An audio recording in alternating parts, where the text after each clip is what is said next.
Darius Kane was 43 years old, and he believed that the most important thing a man could do in any room was know his way out before he needed it. He built that belief the way he built everything else, quietly, over time. From materials that held. It was a Saturday in September, Savannah, Georgia. The kind of evening where the Spanish moss on Forsyth Park goes dark and silver in the early dark, and the heat from the day sits low in the air like something that hasn't decided yet whether to leave. He is standing at a table in the private dining room of a restaurant on Bull Street. 81 guests, white tablecloths, his wife's 40th birthday. All right. In his right hand, a glass of champagne he hasn't touched. He hasn't touched it because he has been holding it for 40 minutes as a specific kind of prop, the thing you hold so your hands have somewhere to be, and because if he sets it down, he will have to do the thing he has already decided to do, and he wants to be certain before he does it. He is certain. He sets the glass down. He doesn't know it yet. He knows exactly, but the knowing and the doing are different things, that in less than 12 hours, Simone is going to come home to a house that has been precisely rearranged. And what she finds on the kitchen table in the dark will not be revenge. It will be something worse and more permanent than revenge. It will be a record. Before we get into the story, stay with me. Miten pujudented ben pujudentant. Miten punjudad meten pindentan. He reads bridges. His job, Senior Structural Assessment Engineer for the Chatham County Department of Public Works, 11 years, is to walk across bridges and find what's wrong underneath, not on the surface, underneath. The micro-fractures in the load-bearing concrete that aren't visible from the road. The rebar corrosion that won't show until the winter freeze-thaw cycle creates just enough differential expansion to split the cover. The bearing pads that have been deforming for 2 years under a load nobody recalculated when the truck weight limits changed in 2019. He has flagged 6 bridges in 11 years that were quietly failing while traffic ran over them every day. None of them made the news. That's the point. He is 43 years old, 6'1". He moves with the specific economy of a man who has spent his career on inspection spans, careful footfalls, one hand always near something solid, eyes that never fully stop scanning the upper corners of any room he enters. He grew up in Savannah's Kyler-Brownsville neighborhood, West 38th Street, a block where the bungalows have been in the same families since the 1950s, and the live oaks in the front yards have roots that have been quietly reorganizing the sidewalk for 60 years without anyone stopping them. He has one habit. Every new structure he enters, a building, a parking garage, a restaurant, he spends the first 90 seconds reading the ceiling, not consciously. He can't turn it off. He reads the water stains, the stress cracks, the load transfer patterns in the concrete above his head. His wife called it endearing for 2 years and stopped calling it anything after that. He met Simone Voss at a structural engineering conference in Atlanta in March, 5 years ago. She was not an engineer. She was a keynote caterer. Her company had handled the event's 3-night hospitality program, and she was doing a final walkthrough of the main ballroom when he was the only person left in the room at 11 p.m., standing under the central chandelier looking at the ceiling mount. She said, "Is it going to fall?" He said, without looking at her, "Not tonight." She said, "That's either very reassuring or very specific." He looked at her then. "It's both." She laughed, not the social laugh, the real one, the kind that surprises the person doing it. 14 months later, they were married at Bonaventure Cemetery in Savannah, her idea, and he thought it was perfect, because Bonaventure is the most structurally sound place in the city, all that old marble and live oak holding everything exactly in place, exactly where the original builders intended. They bought the house on Gaston Street the same season, an 1890s Second Empire, 3 stories, dormers, cast iron fence, significant deferred maintenance. He spent the first 6 months reading every system in it the way he read bridges, and what he found was that the house had been maintained cosmetically and neglected structurally, which is the most dangerous kind of neglect because it looks the best from the street. He fixed it correctly, not quickly. For 2 years it was good. He can tell you exactly when it shifted. Not an argument, not an event. A Friday in October, 18 months ago. He came home from a full-day bridge assessment on the Talmadge Memorial, still in his field clothes, and she was hosting a dinner, her catering business associates, people he had met once or twice, and she introduced him from across the room, not by name but as my husband. He looks at Bridges in the specific tone you use when you are trying to convey that someone belongs to a category rather than a room. He smiled, he shook hands, he ate the dinner. He drove to the Talmadge the next morning and stood on the inspection span for 11 minutes before he started the assessment, looking at the water. That was the first small surrender. Then came the birthday planning for her 40th, 6 months of it. Every decision made in front of him as if his opinion was a formality to be processed rather than a perspective to be considered. Then the business partnership with a man named Griffin, just a business arrangement, introduced in April, mentioned thereafter in a specific register that has a name Darius doesn't use but recognizes. Then the argument in July, in which she told him he was impossible to reach and he said he was standing right there and she said that was the problem. He went to the bridge the next morning. But before we go further, it's worth naming the one specific failure that belongs to Darius Kane, because this story is incomplete without it. He tried twice. The first time, February, 8 months into the marriage. After dinner, he said he felt like they were passing each other more than connecting. She said he was tired from work. He said maybe. He let it go. The second time, the following June, more specific. He named 3 things he'd noticed. She said he was reading into things. He said maybe. He let it go. 2 attempts. Then silence. This is what psychologists call stonewalling by surrender. Not the cold refusal to communicate, but the quiet abandonment of communication when the cost of being dismissed exceeds what a person can hold. He wasn't avoiding the conversation. He had run the secondary check, found the reading too high, and stopped touching the gauge. It was his one failure, and it mattered, because some of the mortar in the wall was his silence. He knows this now. Small surrenders, each one invisible on its own. Stacked together, they made a wall. Unidan semmed in the QUD. The discovery doesn't arrive dramatically. It arrives on a Tuesday in August, at 7:14 in the morning, while Darius is standing in the kitchen making coffee and looking at the calendar on the refrigerator. The calendar is Simone's. She keeps a physical one because she says her phone calendar makes her anxious, and he has never questioned it because that is the kind of thing that doesn't require questioning. He looks at it every morning the way you look at anything that's always been there. August 14th has a notation in her handwriting. G. Ninvad held. Not. Meeting. Hilton Head. Not. Business trip. Just a letter and a place. He pours his coffee. He looks at it for 3 more seconds. He refills the coffee maker for the next pot. She drinks 2 cups in the morning, always, and he goes upstairs and finishes getting ready for work. He does not mention the calendar.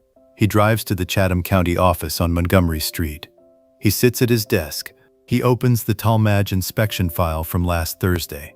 He writes 3 notes in his field notebook and initials the bottom of the page. At 11:47 a.m. he drives to a hardware store on Victory Drive and buys a $40 item he pays for in cash. He puts it in the locked box in the back of his truck where he keeps his inspection tools. He drives back to the office. He eats lunch at his desk. This is what psychologists call motivated restraint, not the absence of response, but the deliberate redirection of emotional urgency into concrete preparation. It is the difference between a person who feels nothing and a person who has spent their career understanding that acting on incomplete data gets people killed. You don't close a bridge because one reading moved. You take the reading again. You take it from 3 different positions. You wait until you understand what you are looking at before you do anything irreversible. He calls his brother Terrence at 4:52 p.m. from the parking lot of the Chatham County office. The call is 7 minutes. Quiet. When he hangs up, one thing is different. He has a name, not Griffin's, a different kind of name. A woman named Celeste Ardmore, who works in family mediation in Savannah and has 15 years of handling situations that begin exactly this way, with a calendar notation and a letter. Stay with me, because what Darius discovers 3 weeks later is the moment this story stops being about a calendar and starts being about a birthday party. He keeps going to work. Every morning he reads bridges. He finds the micro-fractures. He documents them. He photographs them with the numbered placards at specific angles. He writes his initials on the reports and emails them to the county before noon. Every evening he comes home and asks about the birthday planning and pours her wine and watches her on the phone with the event coordinator and says, when she asks, that the venue on Bull Street sounds perfect. She hears exactly what she expects to hear. He hears everything. Here's something worth knowing about the opportunist in this story. His name is Griffin Lowe. He is 45, runs a hospitality consulting firm with an office in Hilton Head and another in Savannah's historic district. He has a specific quality that Darius identifies in the first 40 seconds of meeting him at a business dinner in June. He listens to whoever is speaking with absolute focused attention, but his eyes, every 45 seconds, move to the exit, not nervously, assessingly. He is the kind of man who always knows where the door is, not because he's afraid, because he wants to know his options before he needs them. Darius recognized it immediately because it is exactly what he does. The difference is what they do with the knowledge. 3 weeks after the calendar, on a Sunday, Darius is doing a routine inspection of a pedestrian bridge in Daffin Park. Small structure, low priority, but he checks it every quarter because it carries more weight than its rating suggests, and nobody else on the team looks at it carefully enough. And his phone rings. It's Simone. She says, "Are you almost done? Griffin is coming for dinner." He says, "Give me an hour." He finishes the inspection. He photographs the bearing pad on the south end that has been deforming for 2 quarters. He writes the date in his notebook. He drives home. Griffin is already there when he arrives. Sitting at the kitchen table Darius built himself from reclaimed heart pine, a winter project 2 years ago, with a glass of the wine Darius keeps in the rack by the window. They shake hands. Darius makes dinner. He sets the table himself. He puts Griffin's glass on a coaster he specifically chose from the cabinet, a ceramic one, because the heart pine surface marks easily, and he has told her this twice. He says nothing about the coaster. He reads the room.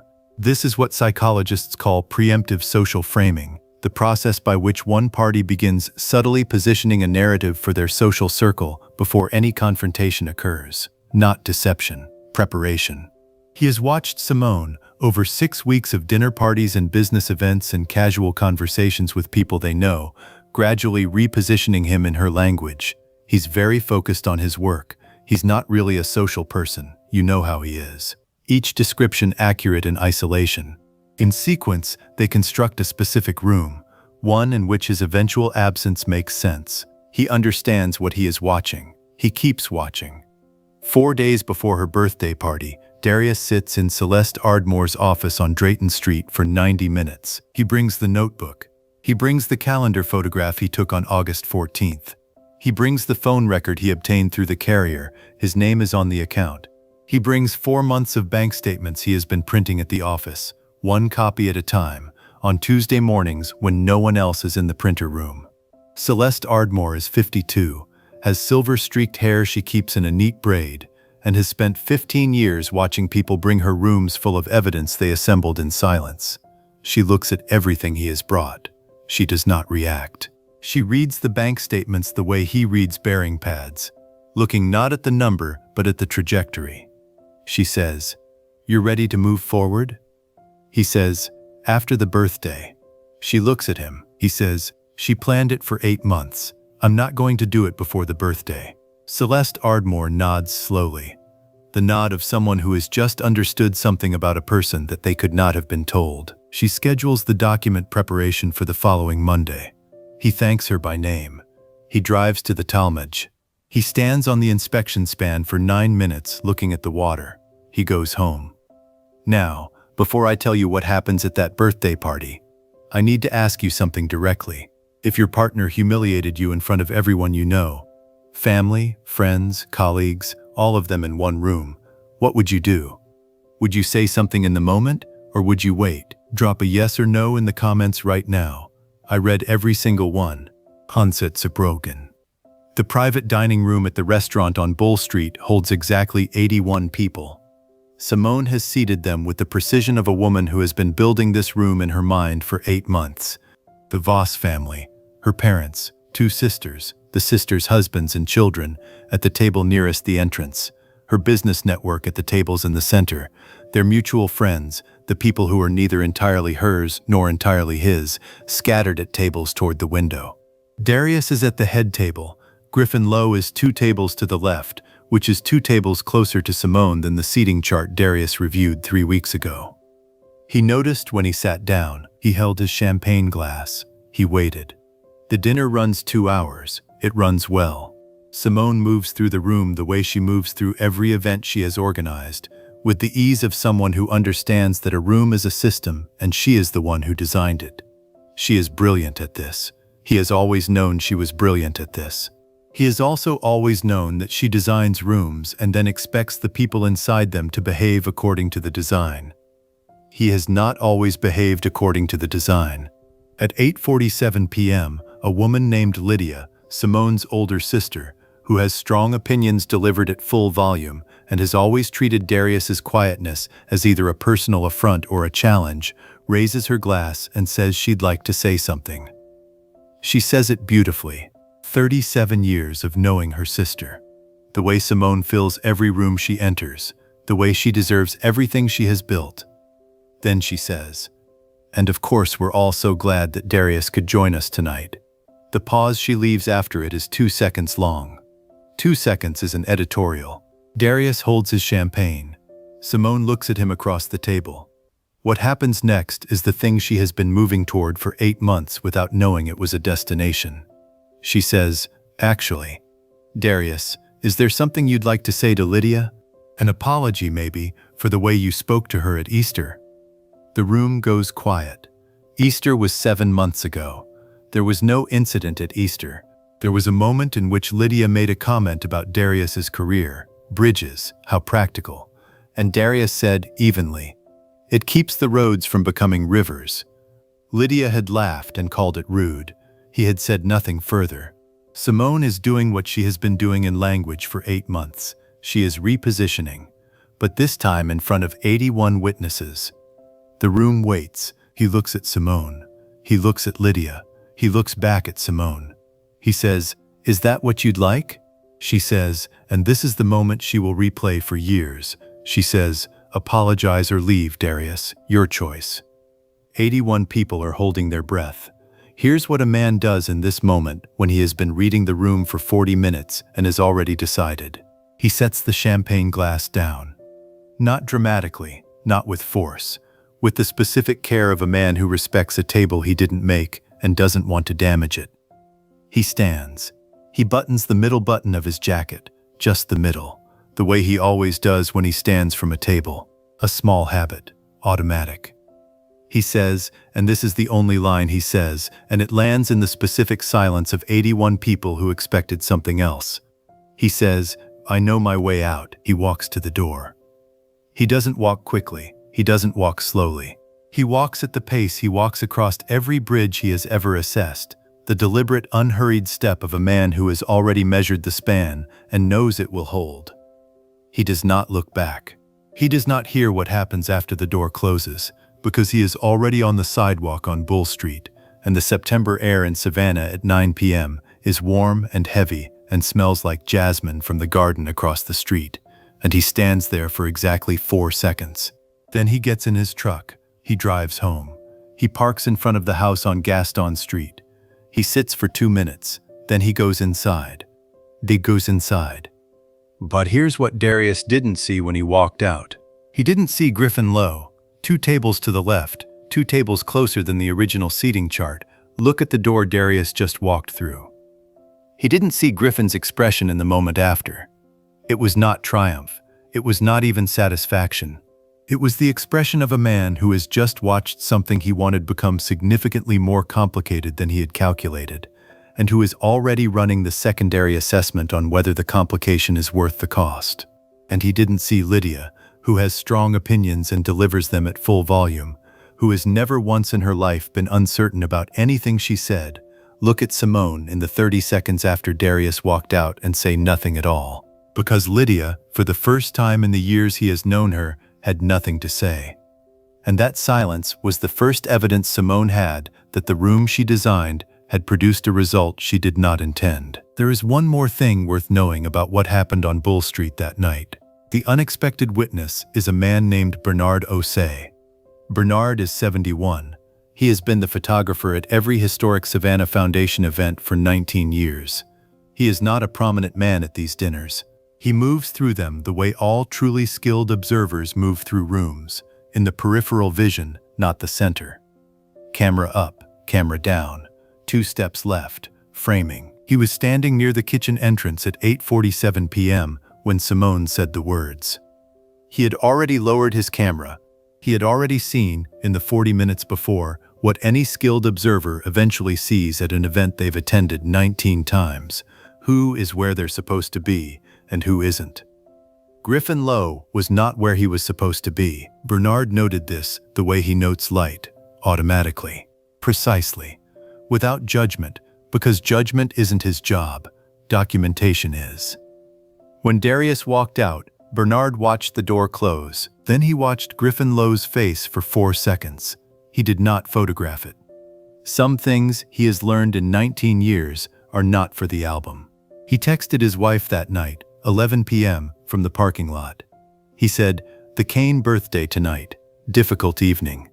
She said, "The husband?" He said, "Handled himself. Clean." She said, "Good." He said, "Yes." He drove home. He did not speak of it to anyone else. He didn't need to. The room had already spoken. He arrives at Gaston Street at 8:34 p.m. He parks in the driveway. He sits for 2 minutes. Then he goes inside. He makes coffee. He sits at the kitchen table, the heart pine table he built himself, the one Griffin Lowe drank wine at without a coaster. He takes 4 things from the locked drawer in his study and he places them on the table in a specific order. The mediation filing, prepared by Celeste Ardmore, signed the previous Monday. The bank statements, 4 months. The specific transactions highlighted in yellow, 11 of them, totaling $840, all cash, all in a radius he can put on a map. The photograph of the calendar notation, August 14th, G, Hilton Head. And the $40 item from the hardware store on Victory Drive, a small combination lock, the kind you use on a job site storage box, still in its packaging. He sets it in the center, slightly forward. He makes his tea. He goes upstairs. He gets into bed. He reads 4 pages of a book about the history of suspension bridge engineering in the American South. He sleeps. Wanderrill, Sinchurch. She arrives home at 1:23 a.m. She has been at the restaurant on Bull Street for 4 more hours, which she will later describe as the worst 4 hours of her professional and personal life simultaneously. The specific experience of having engineered a moment that collapsed in the direction you were standing. She sees the kitchen light on. She goes to the kitchen. She stands at the table for a long time. The mediation filing she reads first. She is good with documents, her business requires it, and she understands what she is looking at within 90 seconds. The bank statements she reads second. She recognizes the transactions. She does not need to count them. She already knows what they add up to. The calendar photograph she recognizes immediately. She picks up the combination lock last. She turns it over in her hands. She doesn't understand it yet. Not tonight.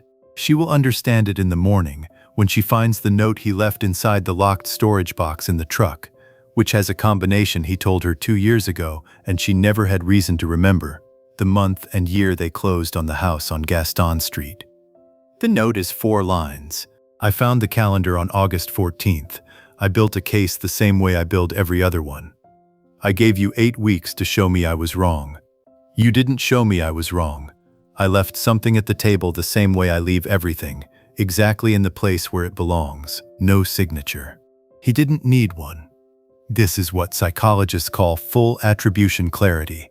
The moment a person sees the complete sequence of their own choices from outside, laid in order, with no softening from their own internal justification. It doesn't arrive as punishment. It arrives as understanding.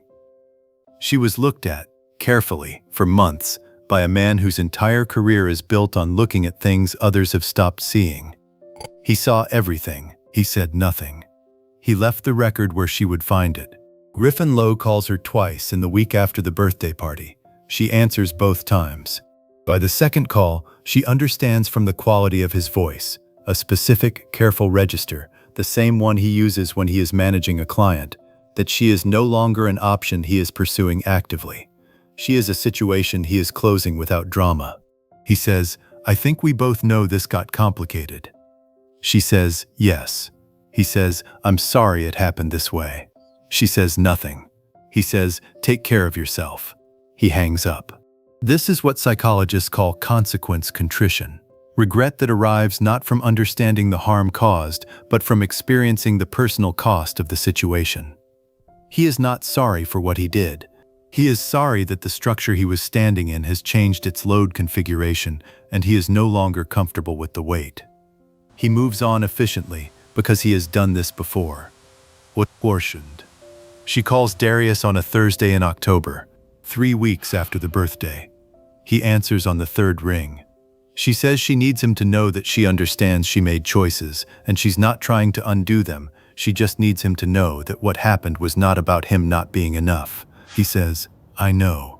A pause. Then, "I know what it was about." She says, "Darius." He says, "Take care of yourself, Simone." He ends the call. She sends a message on a Sunday in November. It says, "I keep thinking about what you said when you left. Solid. I know my way out. I didn't understand it then. I think I do now. I'm sorry. I know that's not enough." He reads it standing on the Talmadge Memorial Bridge at 6:41 a.m., Tuesday, his field notebook in his left hand. He types 3 words, "I know. Goodbye." He puts the phone in his pocket. He writes the date at the top of a new page in his notebook. He begins the assessment. Modi and Britbodi, 14 months later. Darius Kane lives in the house on Gaston Street. He kept it. She moved to an apartment on Habersham Street in October, her choice, and it was the right one, and he told her lawyer that, and he meant it. And he kept the house because the house needed him specifically, not emotionally, structurally. He was the one who knew where the load paths were. He was the one who had found, 2 summers ago, that the third-floor dormer had been incorrectly tied into the main roof structure by a previous owner who did decorative work and structural work in the same way. He made it look finished without making it sound. Darius corrected it over 2 weekends in November, alone, mostly, except for Saturday morning when his brother Terrence drove down from Charlotte with coffee and sat on the roof ridge telling him he was doing it wrong while watching him do it right. It held. He knew it would. He made coffee the morning after they finished. He took it upstairs to the gallery. He sat in the Windsor chair and looked at the Savannah roofline and the live oaks and the strip of night sky above the cast iron fence, and he thought about something Celeste Ardmore had said to him 6 months ago in her office on Drayton Street after he signed the last document. She had said, "You know what I notice about the people who come in here prepared?" He had said he didn't. She had said, "They're never angry. By the time they get here, the anger already happened somewhere private. What's left is just clarity." He had thought about that sentence more than any other sentence in the past 6 months. Clarity. Not winning, not justice, not even peace exactly. Just the specific ability to see the shape of things as they actually are, without the soft focus of hope or the blur of fear. He had spent 2 years inside a marriage that he had been reading correctly and choosing, every morning, to misfile the reading. Not because he was weak, because he still believed, each morning, that the structure would hold if he just kept showing up to work on it. That belief, patient, specific, earned, was both his greatest quality and his one failure. He knows this. He has known it since November. It doesn't change what he did after, but it means the rebuilt thing is built differently, with different load assumptions, with the understanding that a structure you inhabit alone, no matter how well maintained, is not a failure. It is simply a structure built for one, and there is nothing wrong with one. He finishes the coffee. He goes inside. He sleeps. With an underone. 8 months ago, Darius started a program, the Kyler Brownsville Historic Structures Assessment Program. Not a grant-funded initiative, not a city program, a Saturday thing. He shows up with his notebook and his flashlight, and he reads the houses in the neighborhood where he grew up, the bungalows on West 38th Street, the two-story Craftsman's on Waters Avenue, the properties that have been in families since the 1950s and have been maintained the same way the house on Gaston Street was maintained when he bought it. Cosmetically sound, structurally neglected. He has assessed 19 properties in 8 months. He finds the same thing almost every time. Load paths that have been carrying more weight than originally designed because additions were made by people who understood aesthetics and not forced distribution. Foundations that are settling in a direction nobody checked because the settling is slow enough to be invisible year over year, but adds up. He documents everything. He tells every family exactly what he found, in plain language, in order of urgency. He has found 2 structures that needed immediate attention. Both of them are standing. The person who connected him to the first family is a woman named Odalis, 74. Has lived on West 36th Street since 1976, knows the history of every house in a 6-block radius, and will tell you all of it in the correct order if you have the patience for it. She found him by asking at the county office who did the structural assessments. They told her Darius Kane. She called him directly. He said yes before she finished asking. She has sent him to 11 of the 19 properties. She calls him on Thursday mornings to tell him what she's found that week. A porch column that looks off, a basement wall with a new crack, a neighbor who mentioned her foundation is moving, with the specific investigative energy of a woman who has been quietly reading her neighborhood's structural health for 40 years and finally has someone to hand the data to. He looks forward to Thursday mornings, but here's what happened on a Thursday morning in April. He is standing in the kitchen on Gaston Street, 7 a.m., coffee in hand, reading his field notebook before the workday starts. His phone rings, Savannah area code he doesn't recognize. He answers. It's a woman named Deborah Childs. She works in community development for the city of Savannah. She has heard, through a contact who knows Odalis, who knows everyone, about the Saturday assessments. She says the city has a small grant allocation for exactly this kind of neighborhood infrastructure resilience work. She says she would like to talk about formalizing what he's been doing. He says, "How did you find me?" She says, "Odalis Restrepo called my office." She said, and I'm quoting, "There is a man on West 38th Street reading houses for free every Saturday, and you are going to call him before someone else figures out he exists." He stands in his kitchen on Gaston Street for 3 seconds. Then he says, "I'm available Friday at noon." She says, "Perfect." He closes the notebook. He opens it again. He writes, "Friday, Deborah Childs, City of Savannah." Then below it, in smaller letters, Odalis. He puts the notebook in his breast pocket. He drives to the Talmadge. He reads the bridge. He writes his initials on the report. FCROM's formerly called the Savannah Neighborhood Structural Resilience Initiative. It has a city grant.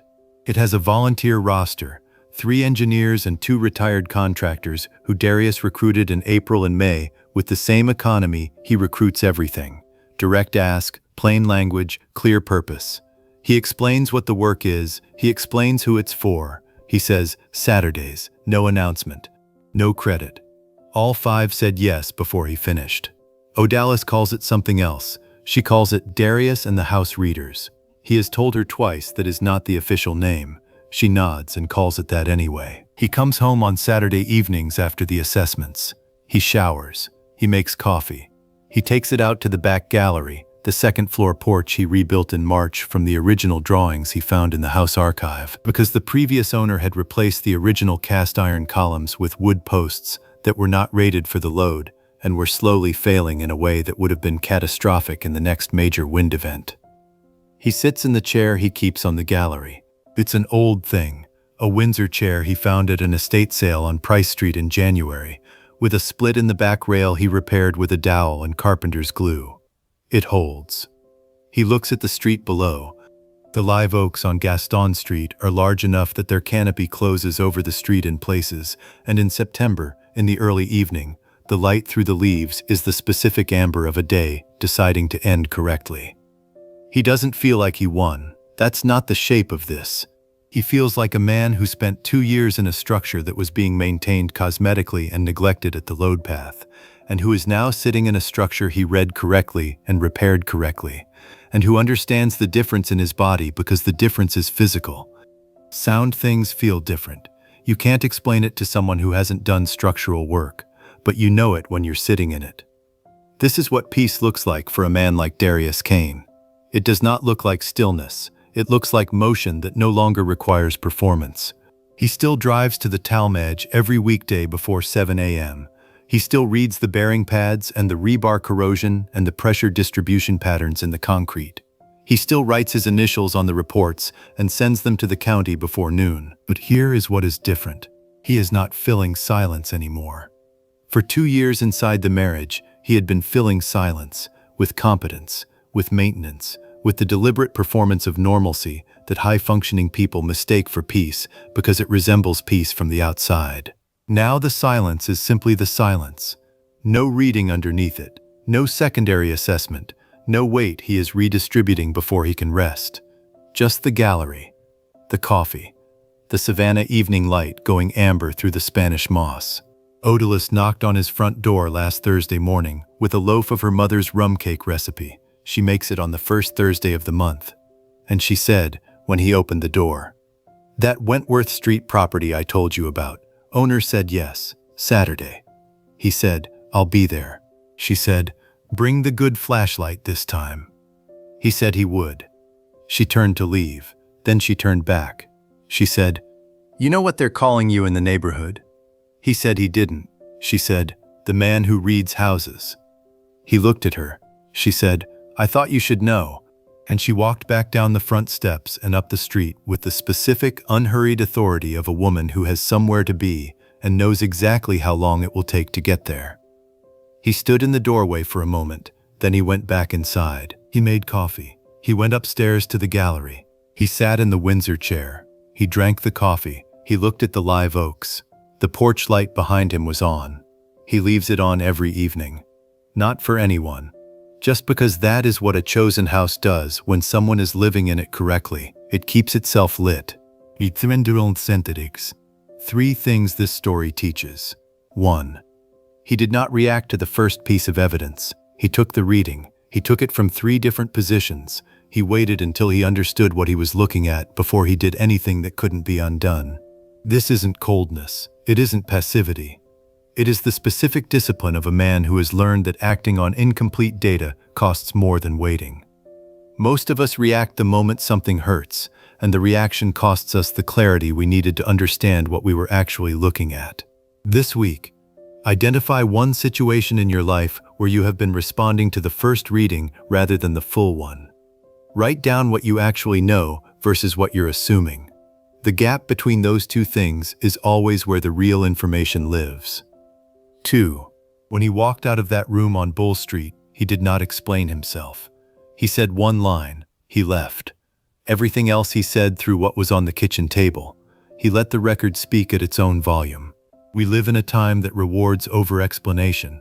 We believe that if we just say enough, the other person will finally understand. But some truths do not need to be argued. They need to be placed where they can be seen. This week, consider one situation where you have been defending yourself against something you don't actually need to defend. What would happen if you simply stopped? What would remain?